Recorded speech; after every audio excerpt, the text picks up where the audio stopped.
Assalamualaikum, selamat malam, salam sejahtera untuk Anda semua, sahabat Cahaya Kehidupan. Saya ucapkan terima kasih buat Anda yang setia mendengarkan catatan harian setiap malam, setiap hari untuk menemani waktu tidur Anda.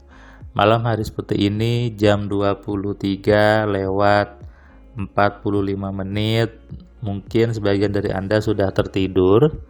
Tapi saya menguploadnya kan jam 8, jadi Anda masih bisa mendengarkan sebelum tidur supaya waktu malam Anda itu diisi dengan ilmu, diisi dengan pencerahan dan tentunya memberikan pemahaman baru bagi diri Anda. Saya membuat catatan harian berisi curhatan saya, berisi pengalaman saya yang mungkin gitu ya sama dengan Anda, sehingga Anda bisa meniru apa yang saya lakukan, meniru apa yang saya buat ketika saya menghadapi situasi yang tiap hari saya share ke Anda. Karena sebetulnya kalau kita mau mau merenung, setiap orang itu sama loh, artinya menemukan kejadian yang sama sebetulnya. Yang membedakan adalah bagaimana cara orang itu merespon. Misalnya, tentu Anda pernah ketika naik motor, kemudian motornya kena paku. Orang lain juga pernah kan? Atau misalnya Anda di kantor dimarahi atasan Anda. Pernah kan? Semua orang juga pernah. Atau misalnya Anda tiba-tiba ada yang membuli Anda. Pernah. Anda misalnya lagi di rumah, tiba-tiba anaknya marah-marah, anaknya mungkin bersikap yang aneh, Anda sebutnya nakal dan anaknya melawan, tentu pernah kan. Tapi yang membedakan adalah bagaimana menghandlenya, bagaimana meresponnya. Ini yang membedakan. Situasinya sama. Anda kok dengar teman Anda curhat, pasti Anda pernah ngalami itu. Saya pun ketika teman saya curhat, saya pernah ngalami itu, tapi responnya berbeda, sikapnya berbeda. Sikap saya dengan sikap teman saya itu menghadapi situasi itu berbeda. Sehingga kalau sikapnya dalam menghadapinya berbeda, tentu efeknya juga berbeda. Ya. Nah, hari ini hari Jumat tadi saya mengosongkan jadwal karena saya janji ke anak saya untuk mengantarkan sekolah dan jemput gitu ya. Anak saya tadi sekolahnya kena yang offline, jadi seminggu 2 kali dia masuk ke sekolah. Yang kemarin diantarkan istri saya, sekarang saya yang mengantarkan pagi. Saya tunggu di sekolahnya, nanti saya jemput. Saya ngantar tadi sama adiknya, jadi bertiga, jadi pagi-pagi berangkat bertiga gitu ya.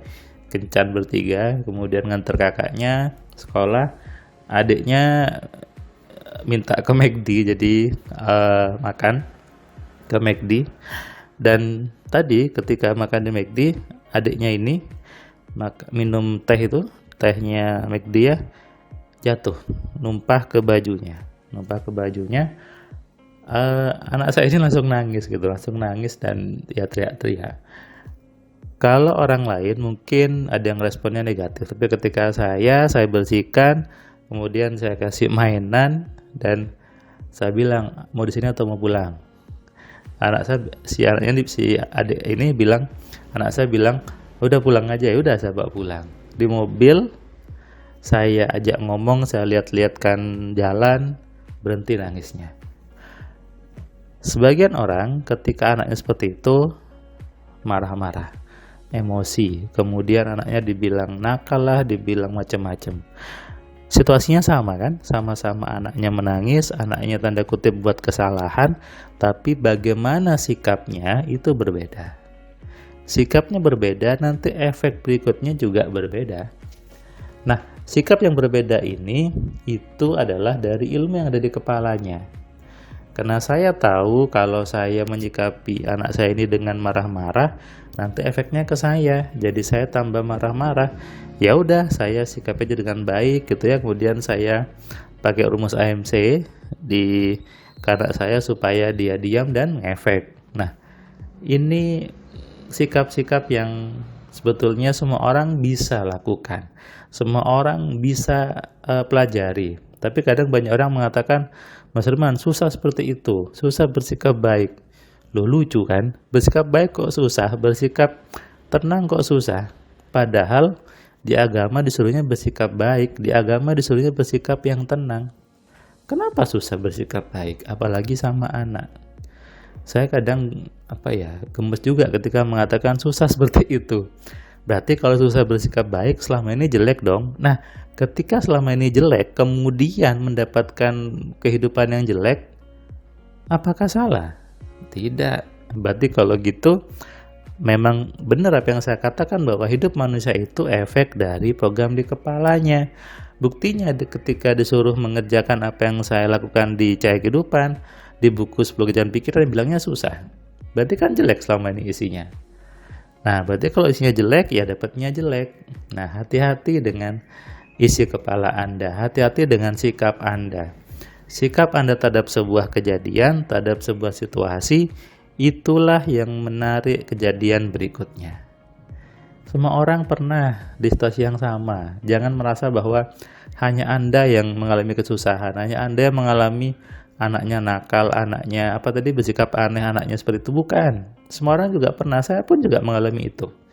Tapi ilmu saya berbeda, sikap saya berbeda, dan efeknya juga berbeda.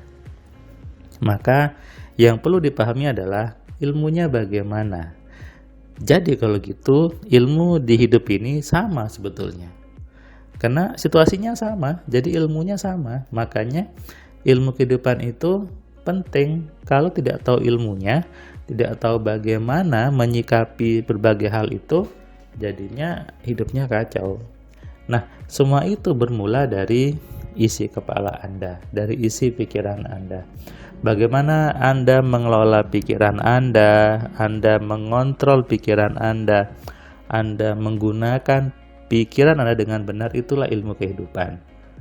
Kenapa? Karena kunci kehidupan manusia itu ada di pikirannya, ada di kepalanya. Jadi, sadari bahwa semuanya dari pikiran. Ini memang sudah hukumnya seperti itu. Mau Anda bantah seperti apapun juga, memang sudah seperti itu. Hidup manusia bermula dari apa yang ada di pikirannya. Kalau isi pikirannya itu ilmu yang benar, sikapnya juga benar. Merespon sesuatu juga dengan benar. Misalnya, ketika ada yang ngejek saya, ya saya hanya senyumin saja. Saya hanya biasa saja, ketawa saja. Tapi ada orang yang ketika diajak marah-marah, kemudian ngajak berantem. Nah, situasinya sama kan, tapi sikapnya berbeda. Efeknya apa? Kejadian berikutnya juga berbeda. Jadi hidup Anda, hidup kita tergantung bagaimana sikap kita terhadap situasi itu. Dan sikap kita itu bermula dari ilmu yang ada di kepala kita. Kalau kita paham bagaimana mengelola pikiran ini, hidup kita jauh lebih nyaman. Saya jamin itu. Saya mengalami sendiri, teman-teman MC juga mengalami. Sehingga harusnya Anda semua memahami bagaimana mengendalikan pikiran. Hidup Anda terkendali kalau pikiran Anda kendalikan. Saya tegaskan ya, hidup Anda bisa terkendali, bisa dikendalikan kalau Anda mampu mengendalikan pikiran dengan benar. Seseorang dikatakan manusia ketika dia mampu mengendalikan pikirannya sendiri. Sadari ini dan renungkan. Selamat malam, selamat istirahat. Salam sehat, salam kaya, salam cerdas dari saya Firman Pratama. Assalamualaikum.